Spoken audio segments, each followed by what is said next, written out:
Na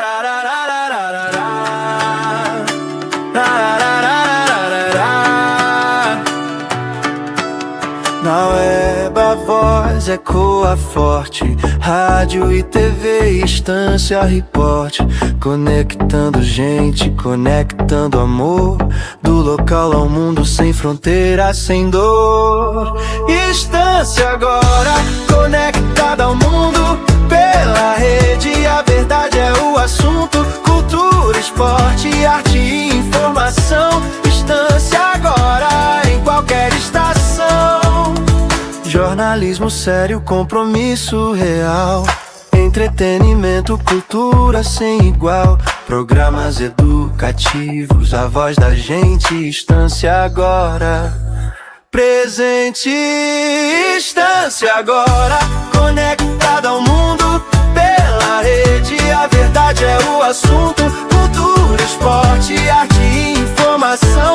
Estância agora, em qualquer estação. Fibra óptica e sinal no ar, novas histórias pra compartilhar. A galera toda quer participar. Estância, sua voz vai ecoar. Estância agora, conectada ao mundo, pela rede, a verdade é o assunto. Cultura, esporte, arte e informação. Estância agora, em qualquer estação.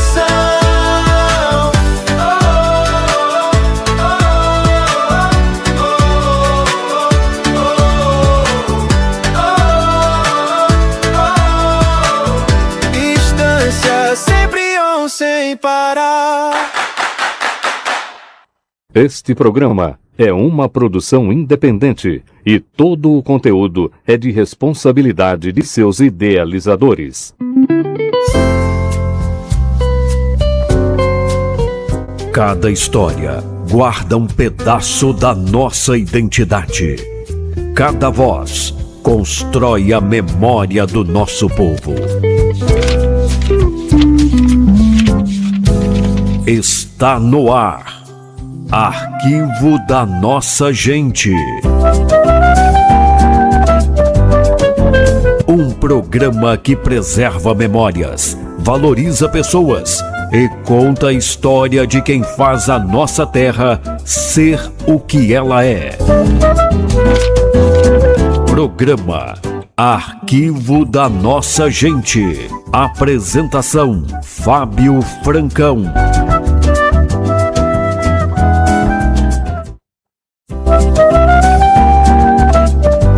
Boa noite, 19h02. Eu falo para uma legião de ouvintes que acompanha o arquivo da nossa gente. São vários ouvintes que a gente roda por aí. A gente passa de norte a sul, de leste a oeste. Só se vê as pessoas dizer bem assim: eu acompanho o programa, vou estar de parabéns. Um taxista de uma cooperativa que vai para Aracaju estava parabenizando o programa de história e memória. A gente fica lisonjeado com essa audiência. Eu pensei que eu só tinha 3 ouvintes. Não, tenho meia dúzia. Quem sabe a gente aumenta mais. É isso aí. Eu quero que aumente. Hoje são 9 de junho de 2026 e hoje o Arquivo da Nossa Gente traz um crioulo, um pensador, um intelectual, um estanciano, que jovem, promessa, sobrinho do nosso amigo Dailton Contador, um jovem pesquisador, pensador, Samir França Silveira, é o nosso entrevistado de hoje. Hoje nós vamos falar um pouco sobre personagens que contribuíram com o dia a dia cotidiano da estância. Eu quero ler, Melinho, a biografia aqui do entrevistado. Já.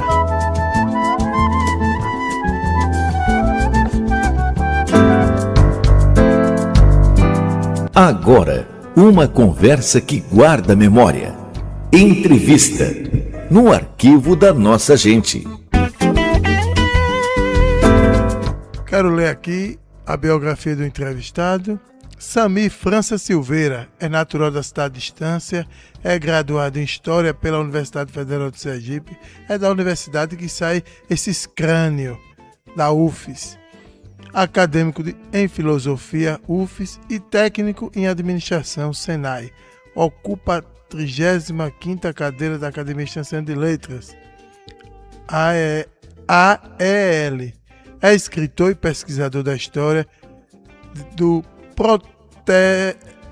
protestantismo no Brasil, com ênfase em Estância, Sergipe, e práticas de racialização. Além de poeta amador, desenhista e documentarista independente no YouTube. Antes de eu começar a entrevista com o Samir, eu quero abordar um assunto que está fora da nossa entrevista, mas eu quero fazer dois pontos. Eu quero fazer duas perguntas para a gente entrar no viés da nossa pergunta. Saindo um pouco de distância, Samir França. Samir, tivemos vários presidentes da República. Sim. Vários.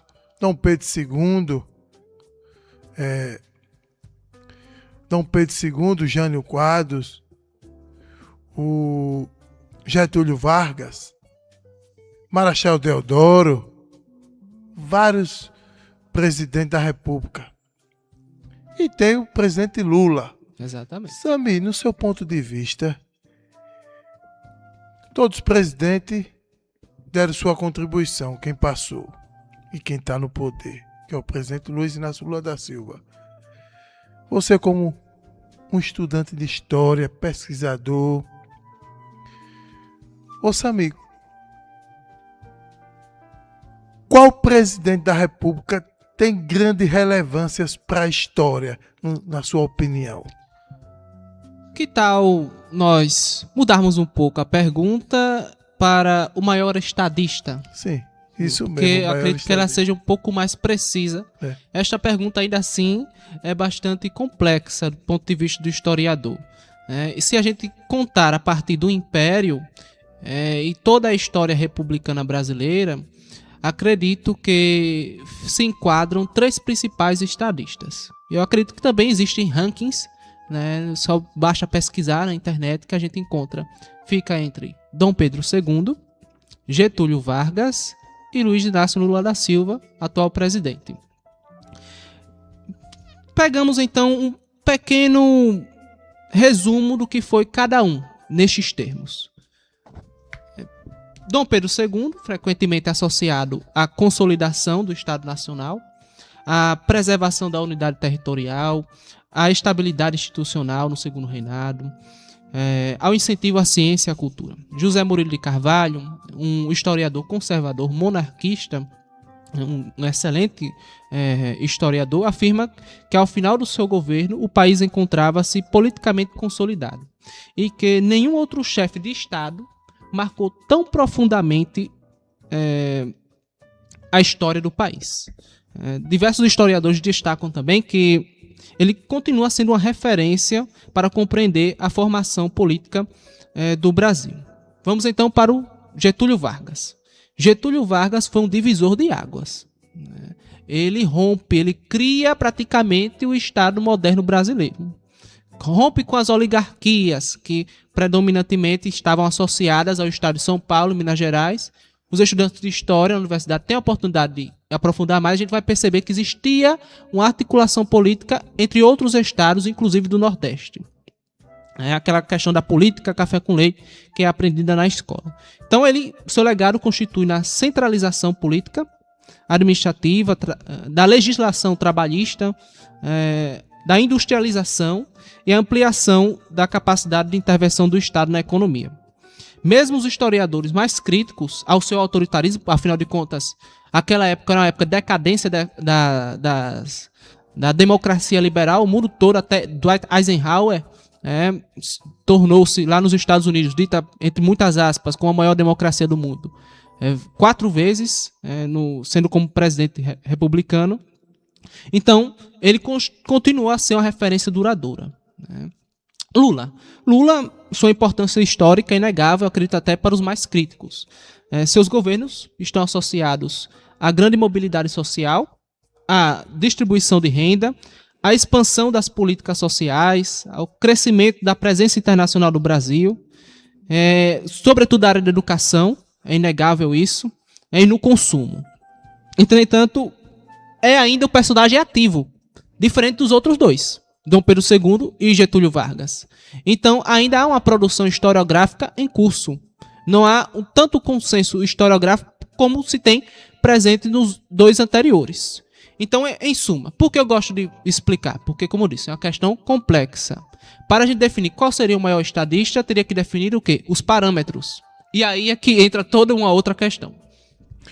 Ô Samir, o biógrafo do presidente Luiz Inácio Lula da Silva, um escritor famoso no Brasil, Fernando de Moraes, você já ouviu falar? Já ouvi falar, sim. Tem 2 biografias sobre Lula. Ele lançou 2 biografias. Recentemente lançou o volume 2, volume 1 e 2. Eu, inclusive, essa semana eu vou comprar esses 2 volumes de Lula. Massa. Já vende as 2 biografias. Tem sites que vendem os 2 livros juntos. Biografia, volume 1 e 2. Ele disse que Lula segundo ele, supera Getúlio Vargas. Ele disse que Lula, para a história, vai ter mais segundo o historiador Fernando de Moraes, biógrafo do presidente Lula, ele disse que para a história agora, Lula vai se reeleger para o 4º mandato, vai ser presidente da República por 4 vezes. Ele disse que Lula vai ter mais grande relevância para a história do que Getúlio Vargas. Getúlio Vargas é um grande estadista, mas Lula supera todos eles para a história, por conta vai para o 4º mandato, vai ser reeleito. Acredito que Lula se reelege e vai para o 4º mandato. Então ele disse que Lula vai ser o maior estadista que vai ter maior relevância para o país, na história do Brasil. Bom, o historiador é necessário suspender as suas paixões políticas, morais, etc., na construção de uma pesquisa científica, no âmbito historiográfico. Getúlio Vargas, em comparação a Lula, é o seguinte: ele já vem de uma elite lá do Rio Grande do Sul, política proeminente, embora não fosse essa elite lustrosa toda, de uma política autoritária.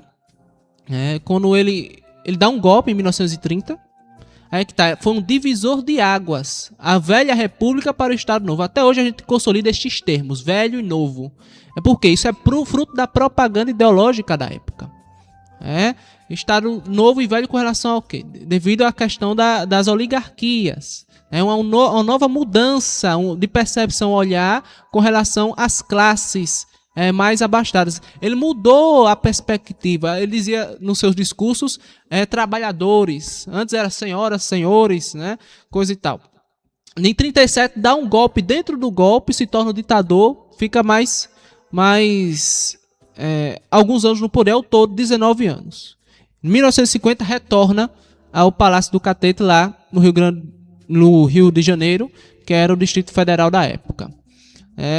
Então, assim, eu me arriscaria a dizer, no frigir dos ovos, que se caso Lula for eleito neste ano, ficar mais 4 anos e a gente avaliar esses 4 anos e encerrar sua carreira política, aí sim me arriscaria a fazer uma comparação e dar uma conclusão.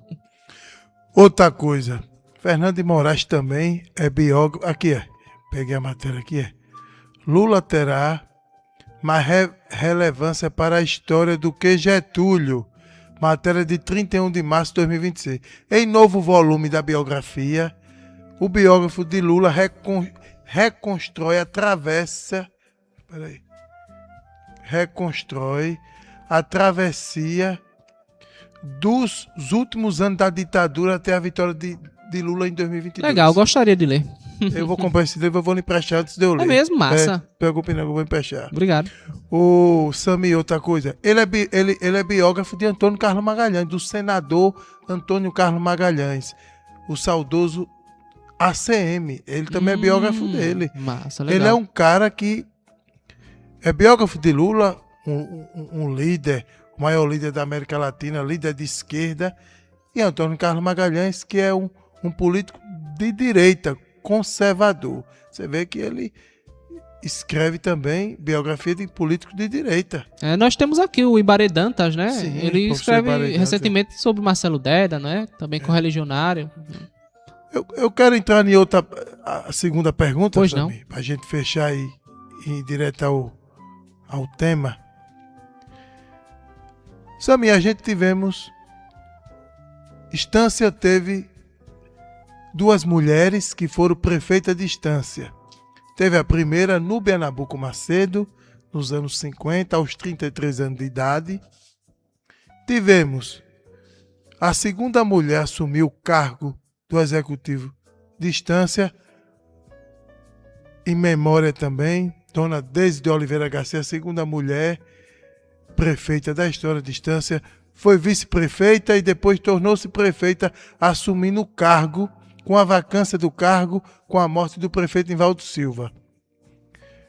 Tivemos mais duas mulheres que passaram pelo executivo em exercício.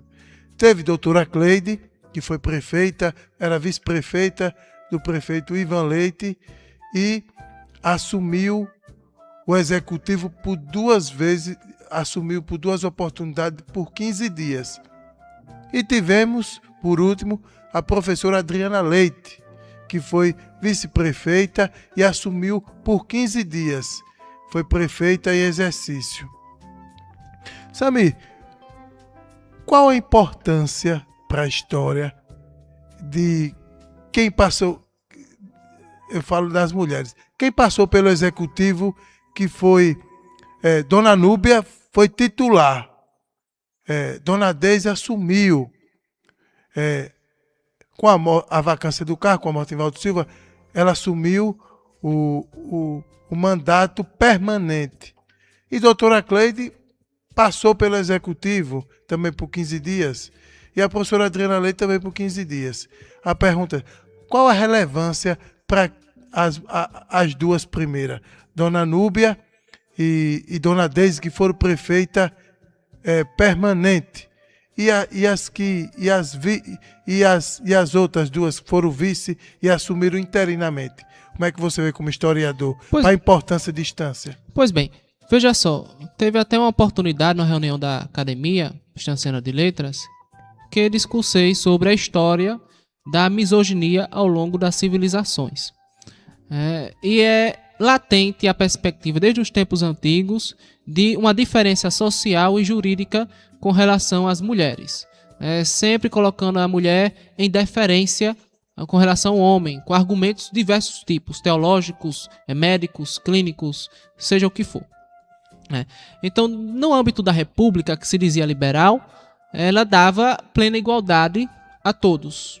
A partir da década de 30, a gente vai perceber uma mobilização política a partir especialmente do Ceará, de Mossoró, com a primeira mulher a votar. Naquela época, era uma época ainda de justiça do cacete, na década de 50, com Núbia. O seu esposo, Macedo, inclusive tem relação com o fato que aconteceu com um parente em minha família. Já explico. Inclusive relatada em vários livros presentes aqui na nossa terrinha. É que, uma certa vez, o seu marido, o Macedo, ele tem o costume de agir de forma violenta. Existe pós e contras também a política de Núbia. Teve o lado bom, teve o lado ruim. E o lado ruim, entre os críticos, é exatamente essa, da violência política, contra o DN, contra o Partido Republicano, que tinha seus representantes aqui na cidade.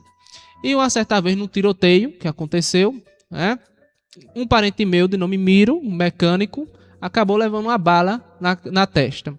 E foi o único a falecer deste fato, né? Então, na época do PTB, eles cresceram muito por conta do quê? Do getulismo. Getúlio Vargas, popularíssimo, apesar de todos os desmandos que aconteceram com relação ao autoritarismo da parte dele.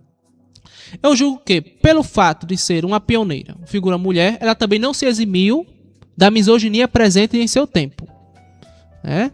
Então, ela quebrou esses paradigmas, assim como Francisquinha Assunção, que na mesma época foi eleita pelo PTB e foi presidente da Câmara Municipal. Isso mesmo. Então, A primeira mulher presidente da Câmara Municipal de Estância. Exatamente, que compôs o nosso belíssimo hino, que é um grande diferencial, sempre digo isso, magnânimo hino de Estância.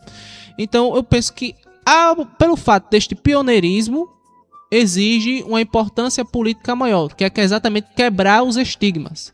Até hoje a gente vê na nossa sociedade, né? Como foi com Dilma Rousseff, mas veja só, a primeira mulher a ocupar um cargo de executivo, digamos assim, na história de todo o Brasil, nem foi Dilma Rousseff, foi Leopoldina, a esposa de Dom Pedro I. E como é que você vê a importância das duas mulheres que assumiram o executivo por 15 dias interinamente? Para relevância, está nos anais da história. Como é que você vê? Tem importância ou não tem? Porque elas não eram titular do executivo permanentemente. Foi uma passagem interinamente. Como é que você vê? A importância da doutora Cleide, médica, foi vice-prefeita do prefeito Ivan Leite, o titular do cargo, e a professora Adriana Leite, professora, que foi vice-prefeita e vice do médico, ex-deputado Dr. Gilson Andrade. Pois bem, cada qual dentro de suas respectivas atribuições galgaram grande prestígio na sociedade. A gente tem que perceber que cada mulher representa meio mundo e outras coisas. E um cargo público não é necessariamente uma profissão. Cada qual tem suas profissões, com suas atribuições, e foi assim também ao longo da história da humanidade. As mulheres, por vezes, não tendo essa representação de liderança, por vezes, na sociedade, essa figura feminina, ainda assim elas galgaram de grande importância no seio da sociedade. Então, penso que simbolicamente, representativamente, elas tiveram esse papel, dado o seu contexto, exatamente, volto a dizer, de quebrar estes estigmas. E eu penso assim, claro, conseguiu ocupar o espaço no executivo, mas também toda a sua trajetória dessas mulheres, que devem ser sempre levadas em consideração. E ainda eu espero que no futuro tenhamos lideranças políticas femininas que nasçam, digamos assim, do caráter popular da nossa sociedade, né, que vão além do guarda-chuva, digamos assim, dos seus companheiros políticos, entende? Então, julgo esta importância e eu espero que esse dia chegue. E sim, as mulheres devem e cumprem um papel esplendoroso ao adentrar na política. Afinal de contas, todos nós somos animais políticos, né? Isso já é definido desde a antiguidade com Aristóteles. Samir, vamos entrar agora na questão da entrevista. Antes da gente falar sobre... como é o nome? Antes da gente falar sobre o estanciano Maurício Gra Cardoso, eu queria lhe fazer um relato que o governador Marcelo Deda, grande estadista, um homem intelectual, um homem muito culto, um dos homens de grande relevância também para a história sergipana. Sabe, Marcelo Deda disse que não conheceu Graco Cardoso. São tempos diferentes, gerações diferentes. Verdade. Marcelo Deda, assim que assumiu o executivo, recuperou o Museu da Gente Sergipana, que era só museu, hoje é Palácio Museu. Não, perdão. Museu da Gente Sergipana é um, Palácio Museu, Olímpico Campos é outro. Exato. Quando Marcelo Deda assumiu o executivo, no mesmo ano, ele autorizou a reforma, a restauração do Palácio Museu Olímpio Campos. Então, ele disse, eu vi um áudio, uma fala de como é o nome dele? De Marcelo Deda no YouTube. Alguém botou uma entrevista dele e ele relatando, Sami, que quando assumiu o executivo, repetindo de novo, Sim. ele disse que nunca conheceu Graco Cardoso. E aí, pela relevância de Graco, que fez uma grande revolução na educação sergipana, ele mandou botar, ele disse nesse áudio que eu escutei, eu nunca conheci Graco Cardoso na vida, mas eu cheguei no palácio, olhando a galeria de ex-chefe de Estado, não tinha uma foto de Graco Cardoso. Graco Cardoso fez uma revolução na educação sergipana. Mandou providenciar, colocar a foto de Graco Cardoso na galeria de ex-governadores. Você vê, ele reconheceu, pelo meu modo de entender, Sim. Marcelo Deda reconheceu a importância do estanciano Maurício Graco Cardoso, governador de província. Ele mandou botar a foto sem nunca ter conhecido Graco Cardoso. Você vê a intelectualidade de Marcelo Deda. Verdade. Como é que você vê essa visão de Deda como chefe de Estado, ter tomado essa iniciativa de ter dado importância a um governador, um estanciano, que passou pelo executivo, que fez uma revolução na educação sergipana? Não tinha uma foto dele na galeria de ex-chefe de Estado. Aí ele tomou essa iniciativa e mandou botar a foto de Deda lá. Como é que você vê essa situação? O que é que você pode falar assim, sobre Graco Cardoso? Na sua opinião, você como historiador, Graco Cardoso tem relevância para a história de Sergipe? Vou lhe responder de duas formas. Aliás, três. Primeira, uma breve introdução da minha parte. Marcelo Deda tinha como inspiração Maurício Graco Cardoso. Segunda forma que vou lhe responder, vou deixar que o historiador Luiz Antônio Barreto, jornalista também, lagartense, coisa e tal, responda ao senhor em seu próprio livro, Graco Cardoso, Vida e Política. No último parágrafo da introdução. O legado de Graco Cardoso sobrevive em Sergipe como um estímulo às novas gerações de políticos e de administradores. E a ele se pode recorrer quando é para destacar a inovação, a criatividade, o empreendedorismo a serviço do Estado e do povo sergipano. Então essas características também estiveram presentes durante o governo de Marcelo Deda.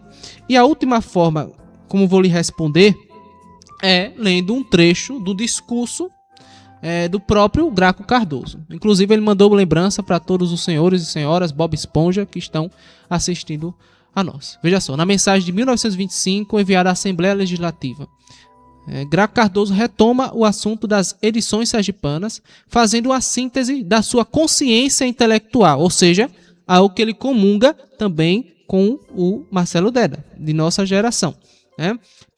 Abre aspas, penso que os estados como o pequeno Sergipe, cujo prestígio e renome além fronteiras se devem mais à força, à vibração, ao brilho da inteligência e da cultura de seus filhos, não podem quedar-se indiferentes a esses tesouros das suas energias morais, que devem ser conservados como preciosos sacrários, onde rebrilham as melhores virtudes da alma nativa.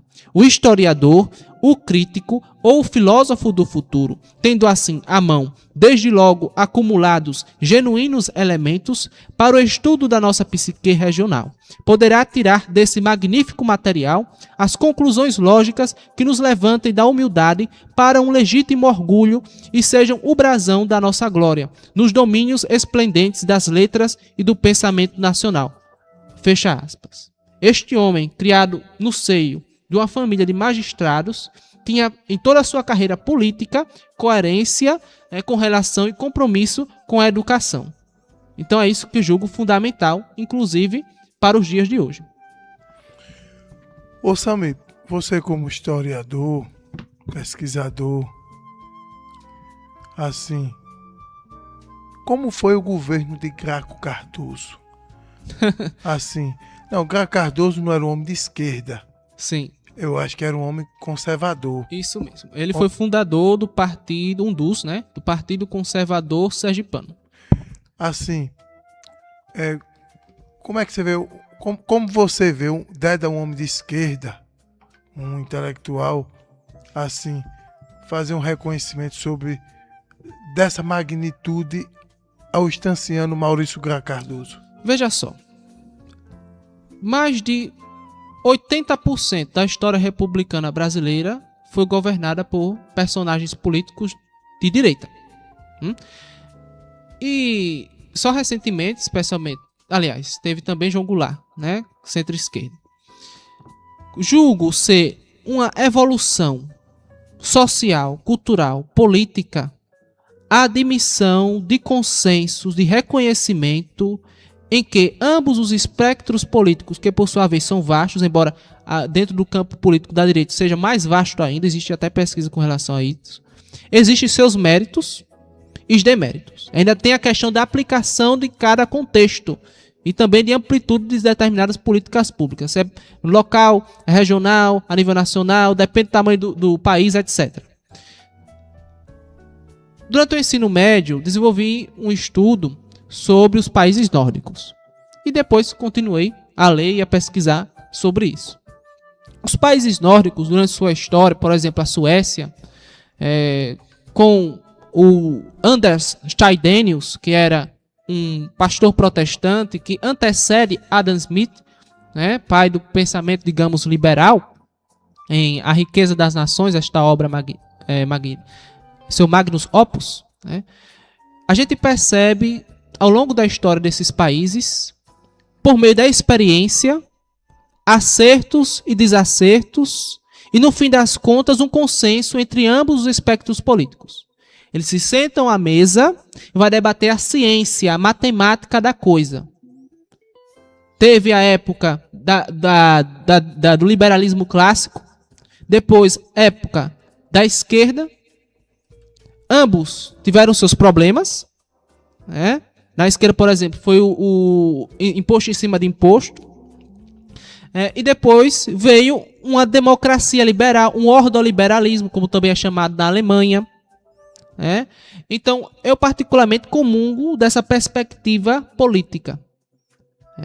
Então, penso que ambos existem acertos e desacertos e que, para que a gente caminhe, ultrapasse essa polarização exacerbada, veja só, o meu problema não é polarização. O problema é polarização exacerbada, quando um começa a chamar o outro de burro, de formas que designificam, desumanizam os adversários políticos. Sem querer lhe interromper, só informando, nós vamos ao comercial, quando voltar você beleza, a sequência. Programa Arquivo da Nossa Gente. Apresentação: Fábio Francão. Asteco Contabilidade. Fale com Gervásio Almeida. Contato pelos telefones e WhatsApp 79-3522-1129, 79999333745 ou 79996868727. Léo Gesso 999640639. Procurando forma de embelezar sua casa. Aqui você encontra tudo com a melhor qualidade, serviços e venda de produtos e muito mais.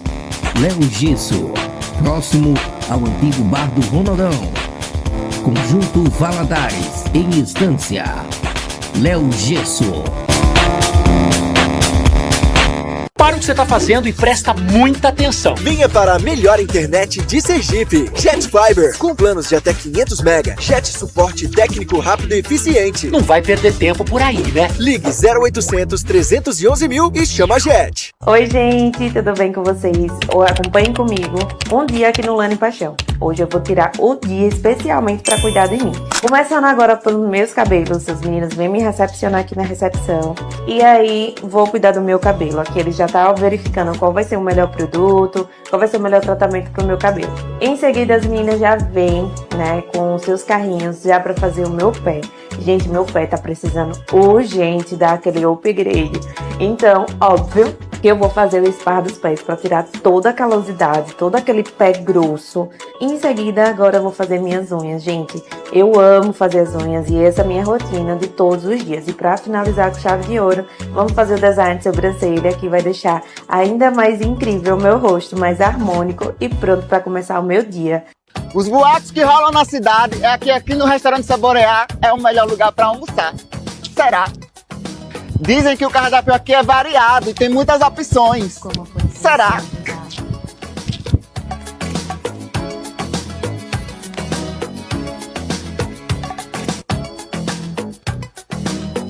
Diz que houve... o ambiente é climatizado e aqui ninguém passa calor. Será? Dizem que as crianças aqui perdem o apetite porque só quer estar na brinquedoteca. Será? Toda hora tem uma novidade na culinária. Será? Estão dizendo por aí que os melhores drinks e a cerveja mais gelada você encontra aqui no restaurante Saborear. Será? Será? Dizem que o churrasco daqui é o mais suculento, quentinho e saboroso da cidade. Será? É em dezembro a tirada do bambu, de acordo com a lua, pro fogo não dá chabu. Tem um pisa-pólvora que é feito no pilão e hasteamento da bandeira na salva de São João. Toda a cidade se veste de um colorido e os fogos de artifício fazem aquele estampido. Queda do mastro e diversas brincadeiras, tem a missa da batucada e o padre benzendo a fogueira. Estância, estância, estância, estância. Quem nunca lhe viu de perto precisa lhe visitar pra conhecer nossa cultura popular. Estância tem o melhor, São João pra se brincar. Vem cair no forró, vem dançar agarradinho na web Rede Estância agora. O povo faz o passinho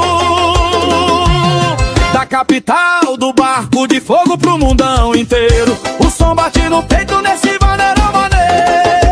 Vem cair no forró, balançando sem parar. Aqui tem alegria pra ninguém ficar de fora. Web, rádio e TV Estância agora chegou pra comandar. É tradição nordestina fazendo o povo cantar.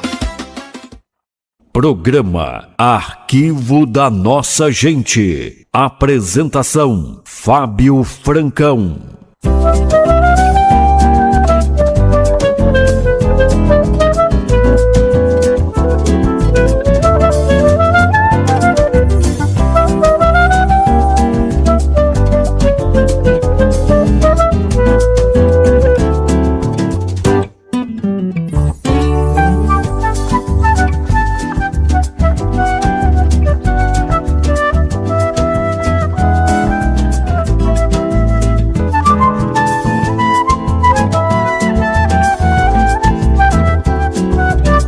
Horas e 38 minutos, arquivo da nossa gente. Hoje estamos conversando com um jovem historiador, pensador, um crioulo, Sami França, sobrinho de Dailton Contador, filho do nosso amigo Davi e um grande intelectual. Ô Sami, voltando no assunto sobre Graco Cardoso, que eu lhe interrompi, carro comercial. Graco Cardoso foi governador de Sergipe, é estanciano. Maurício Graco Cardoso Para você, Samir, quem é o maior estadista de Sergipe?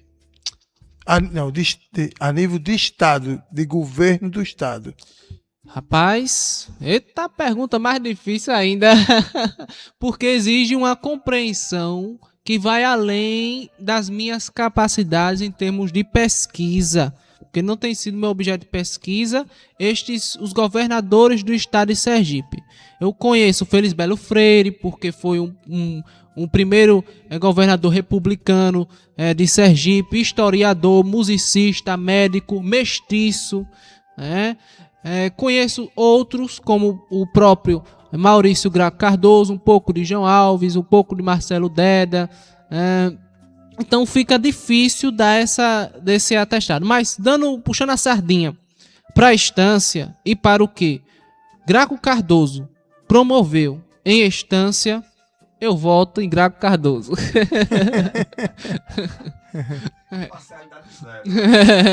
Ô Samir, pela inspiração, sabe, que ele nos promove até os dias de hoje. Samir, vamos um pouco mudar, vamos passar um pouco a mudar de personagem. Queria que você me falasse um pouco sobre o nosso memorialista, poeta, Enoque dos Santos. Cara, me fala um pouco sobre você como pesquisador, historiador. Qual a relevância e importância para a estancianidade o trabalho que Enoque dos Santos fez por nossa cidade? Cara, eu sou suspeito em falar porque penso que nós éramos amigos. E ele é uma figura, como costumo dizer em umas 2 últimas entrevistas, que me desperta grandes emoções, grandes memórias positivas, relevantes. E o que existe nessas memórias é algo que se rastreia no que há de mais orgânico em nossa sociedade em termos de cultura popular. Seu Enoque dos Santos, ele, inclusive, eu vou falar mais tarde. O Enoque dos Santos, ele era fogueteiro, poeta, artista plástico, bonequeiro. Ele era embolador, repentista, cordelista e tantas outras coisas que a gente... Poeta matuto. Era um personagem completo. Cabeçorra. Para a história de Estanciano, era um personagem, no bom sentido, completo. E ele costumava, inclusive até tem alguns áudios, boa parte apaguei porque meu celular não estava suportando nem mais uma muriçoca. Muitas coisas que a gente se comunicava direto. Ele me ajudava, eu tirava dúvidas com ele. E eu gosto e respeito muito a experiência de quem é mais velho do que eu. E junto transmitimos conhecimentos um ao outro. Inclusive teve uma poesia minha que eu fiz que ele chamou de Magnífica. Nos programas que apresentei, no Prosa Literária, da AEL, por exemplo, ele dava um feedback, você foi bem, isso e aquilo, coisa e tal. Ele era uma pessoa gentilíssima, dentre outras coisas. E assim, ele era um caldeirão de manifestações culturais. Apesar de ter nascido em Riachão, município vizinho de Itabaianinha, que minha avó materna também nasceu lá, ele era um cidadão estanciano, veio muito cedo para cá, e eu fiz uma poesia em homenagem a ele. No dia do seu funeral, representei o presidente do Clube dos Poetas Estancianos, Diniz, Anderson Nascimento, presidente da Academia Sergipana de Letras, e o presidente da AEL, Neto de Castro, e falei lá, li um texto oficial, né, nesse cortejo fúnebre, e eu prometi a seu Enoque dos Santos que iria fazer uma poesia para ele. Infelizmente não deu tempo de demonstrar para ele, porque eu pensei que ele realmente iria se recuperar. De uma hora para outra assim, faleceu, cara. Eu recebi a notícia meio-dia do dia do seu funeral, e foi um choque muito grande, fiquei muito triste. E toda vez que penso nele, penso de forma positiva, e penso que essa poesia que fiz para ele traduz parte. Eu penso que é impossível traduzir quem era a pessoa dele, do que ele foi. Você podia, para o ouvinte que está acompanhando, estamos entrevistando Sami França, que é um pesquisador, historiador, membro da Academia Internacional de Letras. Você podia falar você poderia recitar um pouco a poesia? Poderia sim. Inclusive, só que eu até agora não localizei, mas eu vou localizar. Mas antes disso, que tal ler uma poesia de minha autoria que ele classificou como magnífica? Pode ser. Ótimo. De título assim: O eu, o tempo e a circunstância. Não somos vítimas do tempo. Não somos poeira que passa. Somos sopro em movimento, circunstância que Deus enlaça. O mundo não é barco em deriva, mar sem porto, oceano sem fim. Não retorna a nave que viva, pois seu norte é sempre o ir. O tempo não é corrente, nem prisão a nos consumir. É rio que flui silente, que nos arrasta ao porvir. Agostinho perguntou aflito: que é o tempo, quem o dirá? Se o penso já me é restrito, se o vivo, ele sempre está. Ortega sussurra em resposta: o eu é sua circunstância. E se não a salvo é posta em ruínas a minha instância. Lavel, em seu testemunho, proclama: eu sou existente, sou carne que guarda o sonho, sou espírito no presente. O homem, bicho da história, tece no pó sua memória, sonho um relâmpago centelha, um eco breve que se espelha. Mas o mesmo ser que se apaga, que se dissolve e se dispersa, é também luz que não se apaga quando em Deus se reveza. Pois seu tempo é chama ardente, a eternidade é seu farol, e quem nele firmamente vê além do próprio sol. Assim seguimos peregrinos, no abismo do espaço sem fim. Cada passo é desatino, cada passo é um começo em mim. E quando a carne declina e a história se faz pó, o ser maior ilumina. O que resta é saber que não estou só. Não somos vítimas do tempo, somos sementes a florir. Somos memória em movimento, somos viva promessa do existir. Agora, classificou como magnífica, nunca me esqueço disso. Refleti bastante sobre isso. Ô Sami, você pode falar mais de outros personagens da história estanciana? Antes disso, a poesia de seu Enoque, homem. Não se esqueça, não.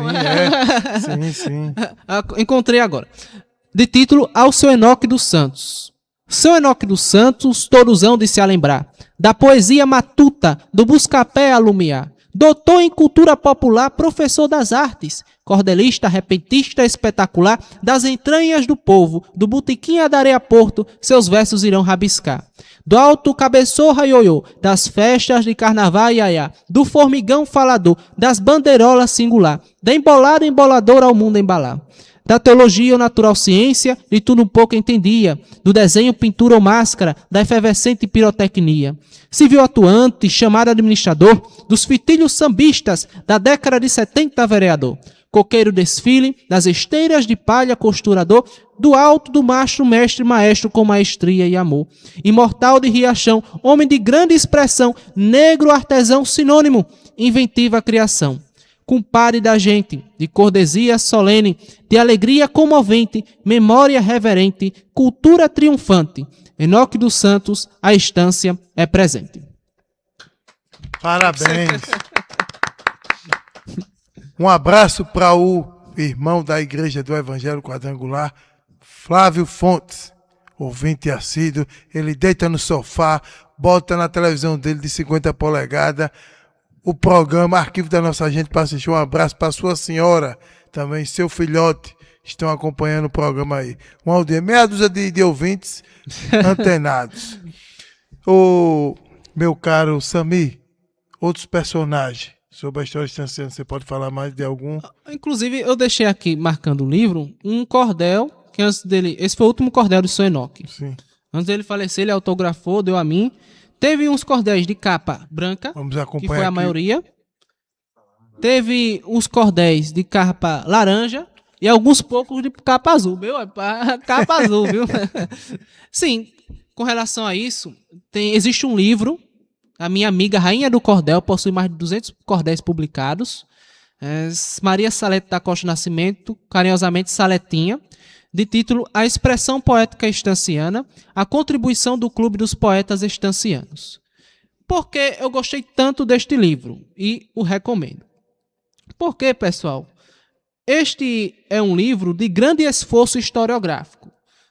A autora havia me dito que foi muito difícil, então ela provou um pouquinho do gostinho de quanto o historiador sofre para pesquisar as coisas.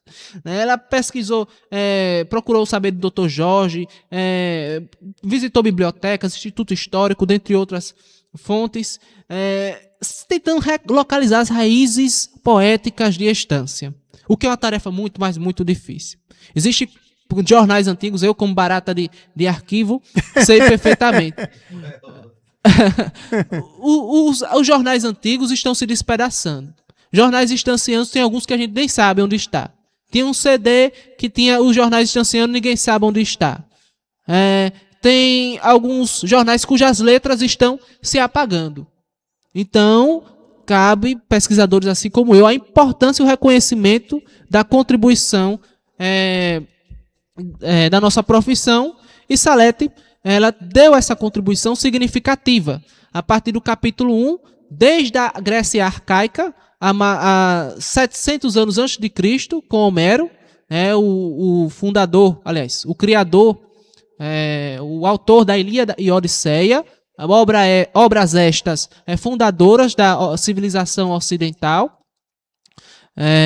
Embora haja dúvidas quanto à sua existência em termos de história, de toda forma ele foi um poeta, então no mundo ocidental é tido como poeta, apesar de que a poesia é tão antiga quanto a história da linguagem. Então é quase impossível de mensurar com exatidão. O primeiro a fazer poesia, fica muito difícil esse tipo de localização. Por que estou falando isso? Porque é importante que percebamos, como sociedade, a importância milenar da poesia, como uma das manifestações humanas mais antigas e mais significativas em termos de levar adiante problemáticas comuns à universalidade da humanidade. Por exemplo, tristeza, angústia, guerra, depressão. Isso o ser humano carrega. Ô Sami, sem querer lhe interromper, mas lhe interrompendo, tem uns ouvintes aqui participando, viu? Aparecida Santos. Boa noite, Sami. Esse menino é fera na sabedoria. Que Deus continue te abençoando, lhe prosperando, lhe capacitando a cada dia, Sami. Amém. Muitíssimo obrigado a todos nós. Evanilde Sandra de Nascimento. Que Deus te abençoe, Sami. Flávio Fontes, é o irmão aqui da Igreja Quadrangular. Jovem muito inteligente, bem dinâmico em suas sábias respostas. Parabéns pelo programa, Fábio. Paz do Senhor, irmão. José Rodrigues. Boa noite, Sami. Você vai longe. Verdade. José Rodrigues Correia Rodrigues. Parabéns. Bete Ribeiro. Eu te abençoo em nome de Jesus Cristo. São ouvintes Amém. Que participam aqui na live do arquivo da nossa gente aqui pelo YouTube. Sami, posso fazer outra pergunta? Pois não, fica à vontade. Nosso programa já chegando ao final. Que pena, passou que nem percebi. 53 minutos, mas tem 7 minutinhos ainda para a gente fechar às 20 horas. Mas, Sami, fazer uma pergunta. Você conheceu o Jorge Maravilha? Conheci, mas não tive intimidade. Não teve intimidade. Eu gostava, era um artista estanciano, um grande artista. Poeta também, né, Belinho? Com certeza. Poeta cantador. Eu gostava das músicas dele. E eu gostava de Jorge Maravilha. Quando ele me encontrava, a gente batia um papo. É um personagem que marcou a história de Estância. Até hoje eu admiro as músicas dele, as letras. Você teve pouco convívio com ele. Exatamente. Na verdade, nenhum praticamente. Né? Ô Sami, o que você sabe sobre o intelectual autodidata estanciano Raimundo Souza Dantas? Raimundinho, filho de Leopoldo. Não, foi... Raimundo Souza Dantas, o primeiro embaixador da Silveira. negro. Ô, rapaz, cometi um agafe aqui agora. Tranquilo. Confundi com o Silveira. Ah. Raimundo Souza Dantas. Ele foi ministro, Sim. não, diplomata. Sim. Lá da Angola. Isso mesmo. E, gente, nós temos inúmeros personagens sergipanos estancianos. Quando o Fábio Francão me convidou, eu fiquei relutante, indeciso, porque ele já veio sugerindo para falar de personalidades estancianas. Eu disse, eita lasqueira, porque, meu irmão, é muita gente irrelevante. Graças a Deus. Muita gente irrelevante para se falar. E eu fiquei indeciso, eu sou péssimo para escolher. Quando vou numa loja, eu fico... E agora? Eu sou ridículo para escolher as coisas. Mas assim... E tem alguns que possuem maior profundidade do que Raimundo Souza Dantas. Mas pelo fato dele ser primeiro-ministro negro, aliás, ministro diplomata negro, ser estanciano... Autodidata. Diz muito sobre a nossa terra. Inclusive, Fábio, deixa eu ler um trechinho aqui, cara, que o senhor me lembrou perfeitamente. Isso já serve como uma conclusão, tendo em vista o tempo já em término. Um trecho de uma poesia de Brício Cardoso, pai de Maurício Graco Cardoso e filho de Joaquim Cardoso, que também era advogado. Ele era professor do Ateneu, inclusive o símbolo do governo de Sergipe foi ele que desenhou. Aquele balão com o indígena ao lado foi Brício Cardoso que desenhou. Abre aspas, de uma poesia dele. Minha pátria é a amada estância, a mais bucólica de Sergipe. É aquele mar de pérolas intelectuais. É aquele álbum de veludo verde, cheio de paisagens ridentes e panorâmico esplêndidos. Fecha aspas. Quando eu, numa entrevista de estágio lá no Museu da Gente Sergipana, perguntaram o que era estância para mim. Eu disse, minha pátria é estância, parafraseando Brício e Jorge Amado. E eu penso que há uns intelectuais rastreáveis pelo estudo historiográfico que, a meu ver, sim, nutrem esse aspecto de fundador em termos literários.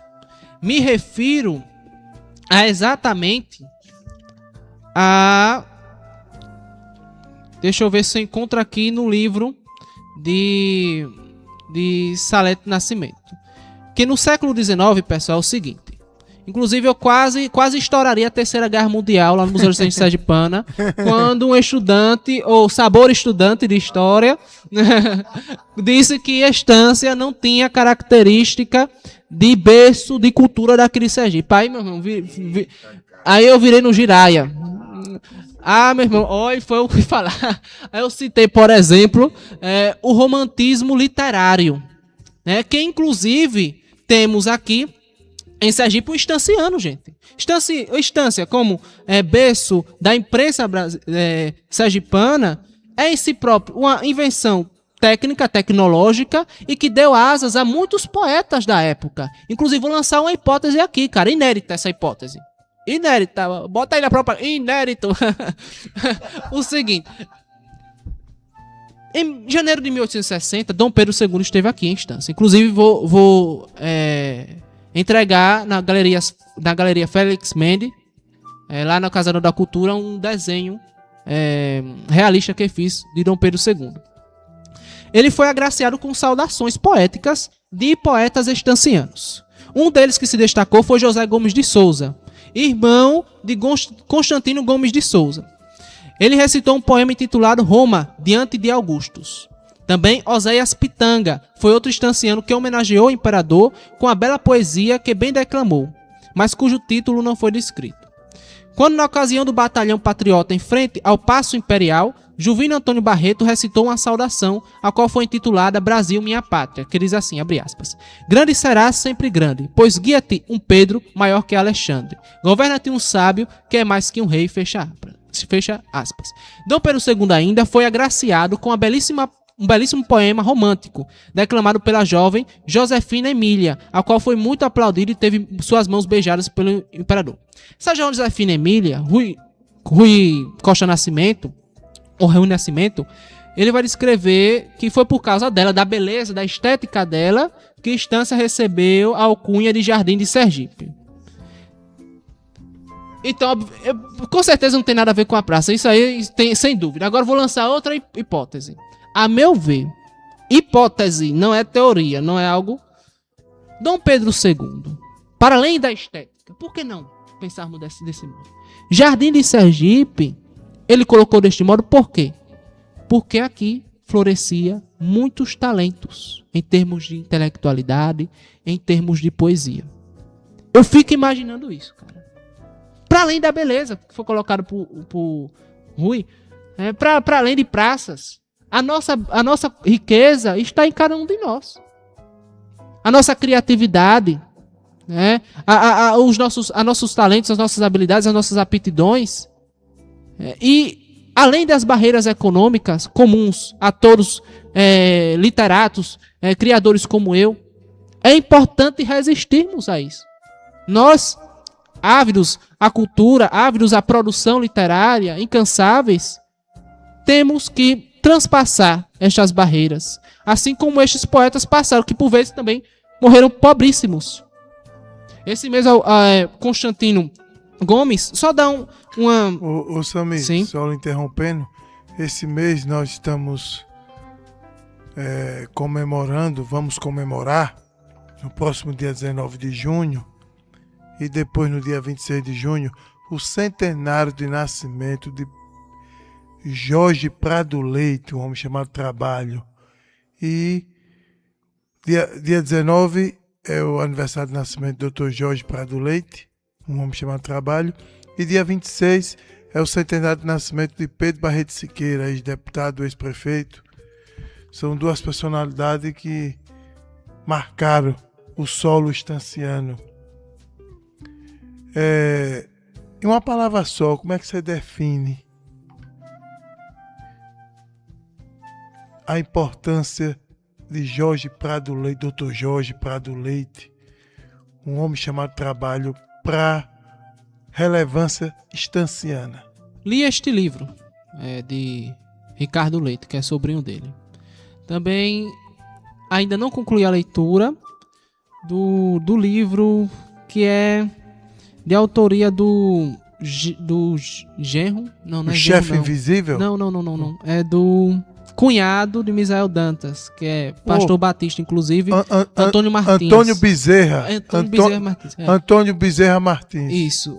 Inclusive, ele me deu um livro de Riachuelo, trata ali dos antepassados, né, dele. Veio de uma elite, né, política, econômica, daqui do nosso Sergipe. E em uma palavra, como o senhor pediu, eu diria generoso. Eu fiz um artigo de título A Brusundanga do Brasil. E nesse capítulo, a partir da obra Os Brusundangas, de Lima Barreto, eu sou fãzaço de Lima Barreto, eu critico exatamente a mediocridade das classes dominantes, assim como Lima Barreto criticava em seu tempo. Então ele foi uma exceção. Então, ainda bem. Então, Estância, assim, deve essa característica, essas devidas honras, da César o que é de César, a Jorge Prado Leite. São 20 horas e 3 minutos, já vamos encerrar. Samir, antes de suas considerações finais, quero lhe agradecer sua presença no meu programa. Você é um pensador intelectual, uma entrevista muito gostosa, muito prazerosa. Você está na cozinha, fazendo uma janta e acompanhando pelo YouTube. Massa, rapaz. Que aula que eu estou aprendendo com um jovem muito inteligente, um crioulo, um cabeça pensante, um homem acima do seu tempo. Samir, eu queria lhe agradecer mais uma vez e queria que você fizesse suas considerações finais. Pois bem, minhas considerações finais estão exatamente no reconhecimento devido dos produtores de cultura daqui da nossa cidade. Seja Enoque dos Santos, quem ele representou, os populares, os cordelistas, repentistas, poetas, fogueteiros, coqueiros, né, do samba de coco, samba de pareia, que também Enoque dos Santos se prestava, aos escritores de modo geral, àqueles radialistas como o senhor Fábio Francão, porque nós temos que levar... Radialista não, eu sou eu faço rádio comunicador. Como hobby, é um hobby. Muito bem, parabéns pela sua modéstia. Mas eu gosto de, como é que se chama? Eu gosto de contar a história de distância. Então nós somos amiguíssimos só por isso. Então acho que cada um de nós carregamos essa característica de berço de cultura estanciana, aquilo que foi carregado por Constantino José Gomes de Souza, nascido em 1825 e falecido em 1877, seu irmão José Maria Gomes de Souza, de 1839 a 1894. Então, eles foram os primeiros poetas estancianos que se tem registro e projeção literária documentada. Luiz Antônio Barreto, o historiador que também tratamos aqui, chegou a afirmar que a literatura sergipana nasceu na estância.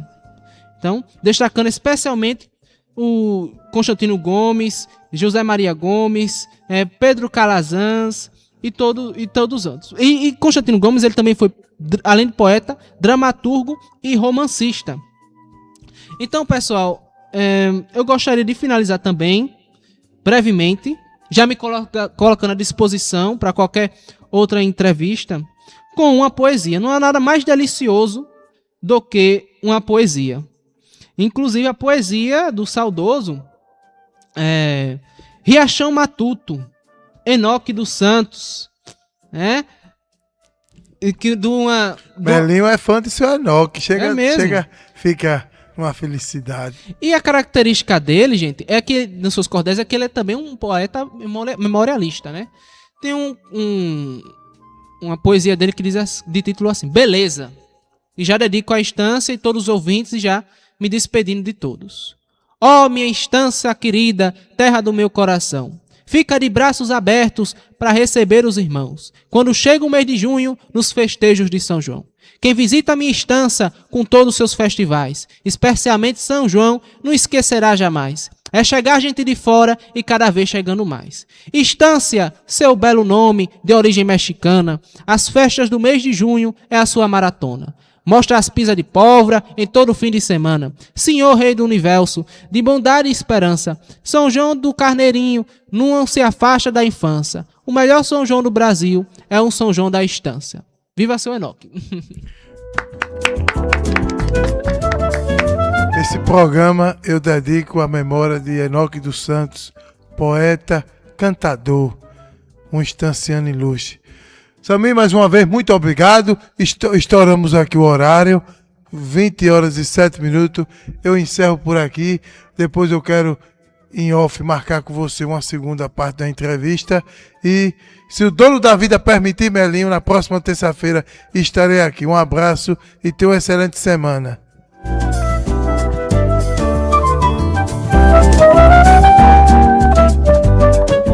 Chegamos ao final de mais um Arquivo da Nossa Gente, um programa que valoriza o passado, compreende o presente e fortalece o futuro. Arquivo da Nossa Gente, com a apresentação de Fábio Francão. Até a próxima.